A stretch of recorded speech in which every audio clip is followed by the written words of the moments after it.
জীবন বিলিয়ে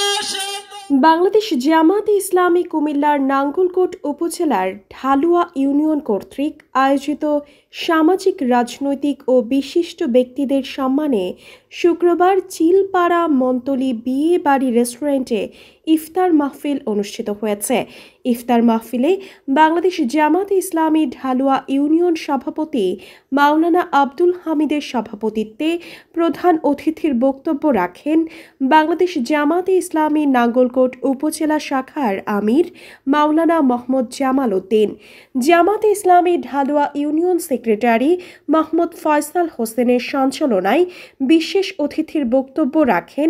বাংলাদেশ জামায়াতে ইসলামী নাঙ্গলকোট উপজেলা শাখার সহকারী সেক্রেটারি মাওলানা ইয়াসিন মজুমদার, নাঙ্গলকোট আফসারুল উলুম কামিল মাদ্রাসার প্রভাষক ও নাঙ্গলকোট প্রেস ক্লাব সদস্য সাংবাদিক তোহা হাসান ভূঁইয়া স্বাধীন, ঢাকা জজ আদালতের এপিপি অ্যাডভোকেট জামাল হোসেন, প্রকৌশলী মিনহাজুল আবেদিন বাশির, ঢাকা নয়াবাজার বিশ্ববিদ্যালয় কলেজের সহ অধ্যাপক আব্দুল হাই, বিশিষ্ট শিক্ষাবিদ মাস্টার রুহুল আমিন, বিশিষ্ট আলেমে দ্বীন মাওলানা ইব্রাহিম খলিল, নাঙ্গলকোট কারিগরি কলেজের সহকারী অধ্যাপক জাকির হোসেন ভূঁইয়া, বিশিষ্ট সমাজসেবক আবু জাফর সালেহ, জামাতে ইসলামী ঢালুয়া ইউনিয়ন শাখার সহকারী সেক্রেটারি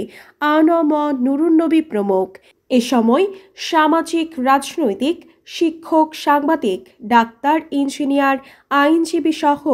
বিশিষ্ট ব্যক্তিবর্গের স্বরূপ উপস্থিতিতে ইফতার মাহফিলকে প্রাণবন্ত করে তোলে।